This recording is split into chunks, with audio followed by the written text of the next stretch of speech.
This is the last exhibit redo of the season because this is one of my last days working here before heading off to college. So we're going to be doing the barber shop over here.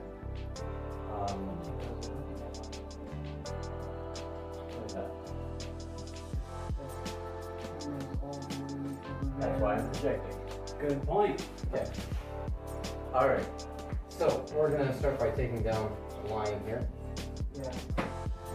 So we've got a couple things already up here because the room that has the most amount of stuff is the country store, which is downstairs, which is why when we were doing both the post office and the shoe repair shop, we were able to just kind of run and grab stuff and everything like that.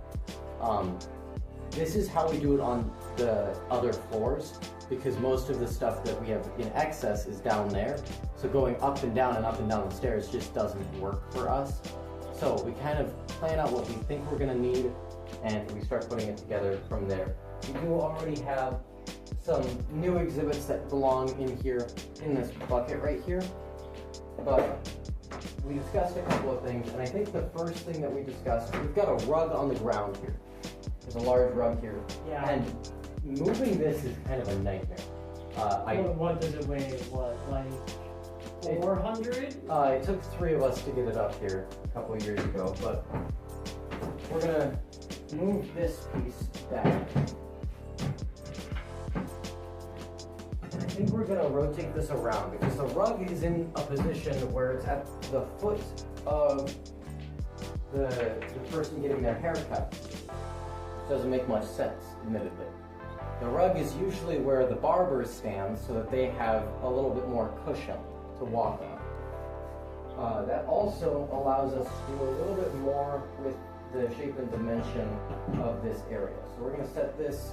This is a vacuum that you can't really see from this camera angle, but it's really the only camera angle we have that we can work with.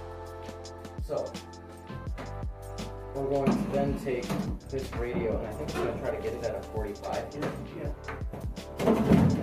There we go.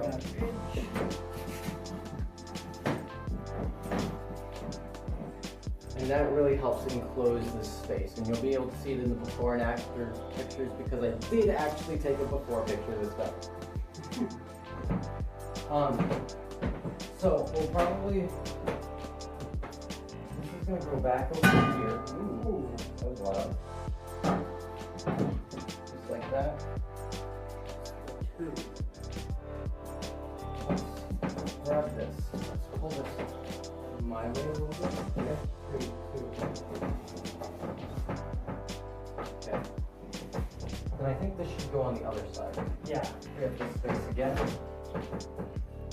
And so one of the biggest things that we do when we're trying to redo an exhibit like this, especially with something this big and this heavy, sometimes it's just a matter of rearranging it first. And then you can see, okay, is this actually how we want it to look? Is this new format good? Is it worse? Is it better? So far, I think this is better. I do think we're going to have this chair that's here go over here. Yeah, that makes a bit more sense. That's somebody who's waiting to get their haircut done. Yeah. We put this right next to it for the umbrellas, which once again can't be seen, but that's okay. And then the circle's been this split. So an interesting fact about our museum is almost every room in the museum has a spittoon in it. We have quite a few of them. This one is in fact from Fort Buford, which is a very interesting one. This is a green painted ceramic one at that. So I think it's going to go right there for now. Yeah. Okay. We have that desk that we grabbed from downstairs. I think that's going to go back here as a working shelf. But we also grabbed the lamp, right? Oh, okay. I completely forgot I had headphones with a mic connected to my phone. We're filming with my phone instead of his. Sure. Mic's right there, I guess. Okay. So we have that Yeah, bring it in here. We have a lamp. So, I mentioned in a previous video, and I'm going to put it up on the screen on one of these corners, I don't know, how important lighting is to making a place feel real. So we've got one bulb already in the top here. Let me get it tighter. All of this tighter, this is very loose. Well, would you see if we have a small extension cord? I think we have one in the other desk downstairs. The drawer of that desk. I would ask the director real quick. Yeah. Where it's at. Okay, I'm going to put this lamp back in between this and the perming machine that's on display on the other side. You'll notice there's pink on that side of the camera, and then all of this is blue. That's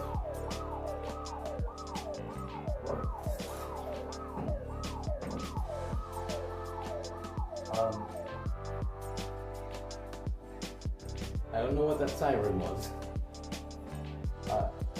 Anyway, so this room is actually split in half right here.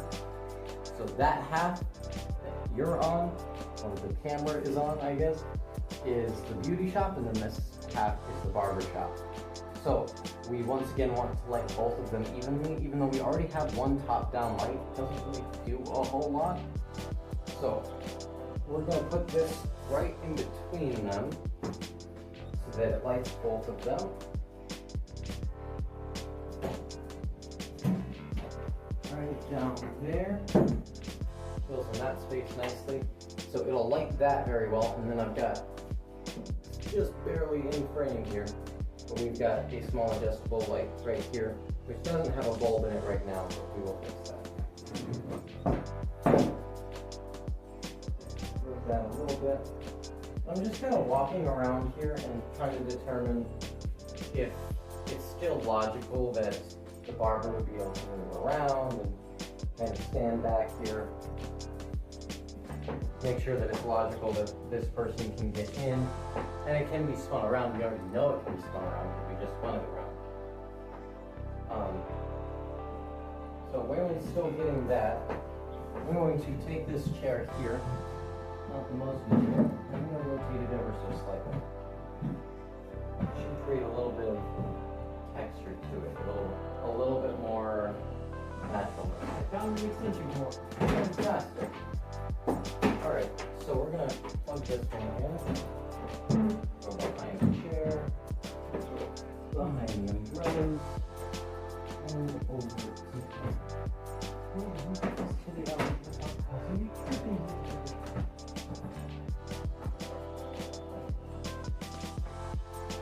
Get it over here for now.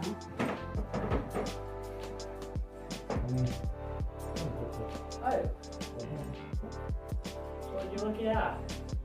Okay, so we've got the top light on. The bottom light doesn't have a light bulb. Yep, I might ask you to grab one. Alright. But first, when you grab the camera, I'd like to try it at another camera angle so that they can see a little bit more here. Alright.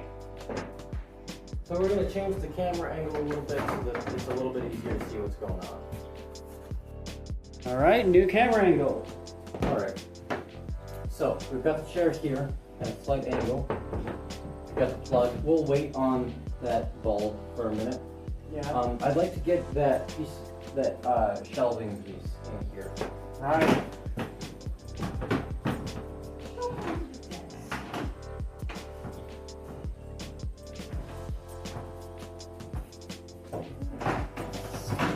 I don't know, it's kind of a shelf desk thing. In this case, lift it up over that chair. It's going to be used as a shelf desk. It's mainly going to be used as a shelf desk. It's perfect. And I have a decent amount of room here. So you can't see where the desk actually is, but it does fit perfectly. He is correct. Looks very purposeful, which is really nice.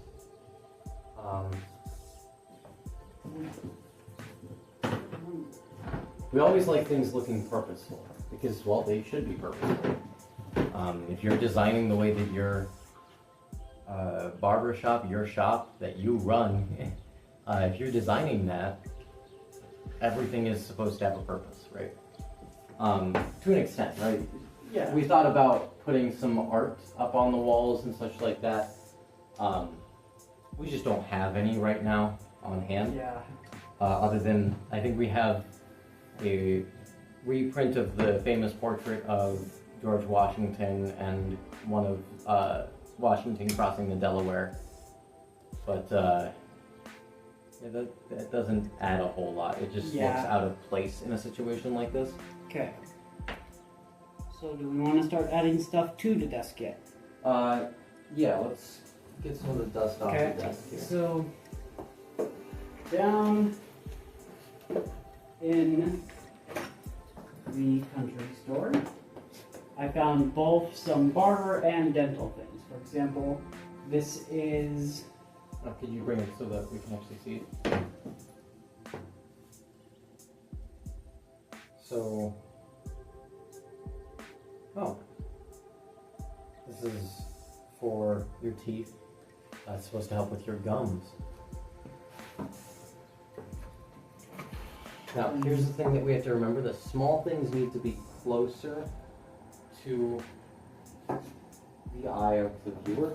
I'm going to grab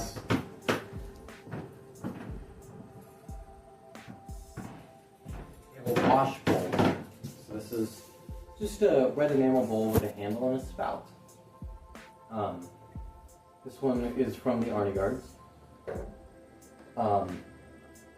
And it adds quite a bit of color, but also it serves a practical purpose of being filled with water and being used as a wash basin, or sometimes could be used for holding leeches.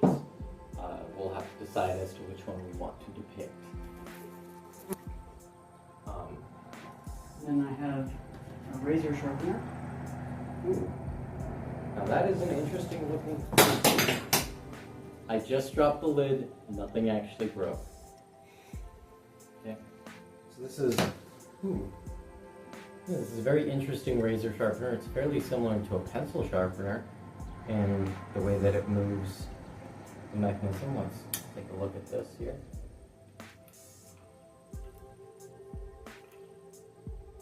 And then, actually, if I put it in this position. So we don't know what that siren sound is, but it's coming from the museum. We have an old speaker that was used for like the school bells that's on the outside of the museum, and it keeps doing that. I really hope that shows up on camera, like that Me you can hear too. it. Did you hear the long one before? Yes, yeah. Yeah. It interrupted me mid-sentence. It was very rude. Funniest part is, as far as we can tell, it doesn't even have power going to it. Yeah, the only cords that we found to it are cut.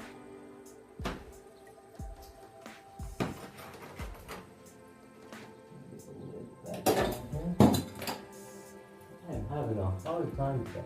It is fairly hot up here. It is. Because the upper levels of our museum do not have air conditioning. There we go. And this room doesn't have a fan in it. So it makes it a little bit warmer in here. We do have the windows open, but that's about the extent of what we have right now. There's also this, the Automato stopper.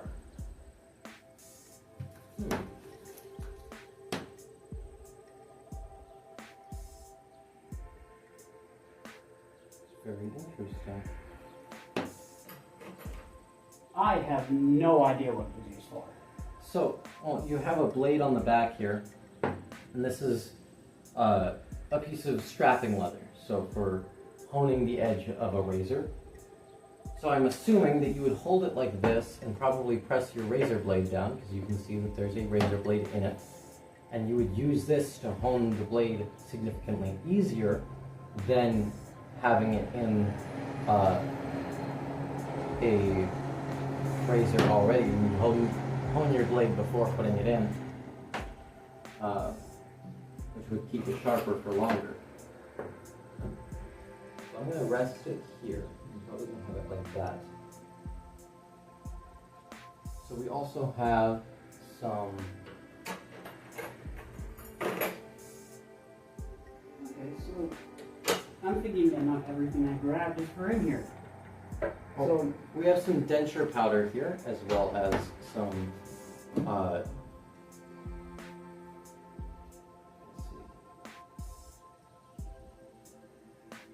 see, denterize for teeth. It's a small size. It's liquid dentifrice. I don't know what that is. I've had to do some research on it. But it is a very interesting little piece. We also have a very, very small vial of toothache drops. Ooh, so toothache drops like these. Yep. This contains 2% chloroform and 52% alcohol. So basically, this has a very similar chemical makeup to what would be used to put people to sleep. It was sometimes used in spycraft, but oftentimes used in roofing drinks, which is, yeah. But this was originally prescribed. It is now, if you were to purchase one like this, it would be, I believe, illegal in most states. Here in the United States, that is. And then we have liniment. Okay. Yeah. So put that here. As well as a razor. We'll put a lot of the razors over here. And we're going to move some of this stuff off of here. Like some of the larger stuff, like the electric razors and such, are going to kind of line up over here. So we need to fill out that space a little bit. Do you know what these are? Goodness, that's getting way more frequent. Because they were with the Barbers in and out, odds and ends, not in and outs, that I grabbed out of the country store. And I'm just not realizing that says JCPenney. Well, JCPenney and Company was originally just a regular department store, so it had all sorts of different things. Now it's much more focused on clothing and such. Walkover shoes for men and women. It's very possible that these are for lacing shoes. This one doesn't have any markings. There's also a massive safety pin. That is interesting. This is probably the largest safety pin I have ever seen. I don't know what it would be used for. I feel like a safety pin this big is no longer safe. Like that is a formidable weapon.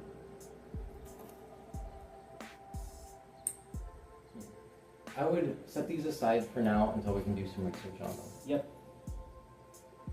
We're gonna finish filling this out, and you know, we might actually be pretty close to being done. Yeah. I think the spittoon might go on there. Here's up the floor space a little bit. Fills that space a little bit. There you go.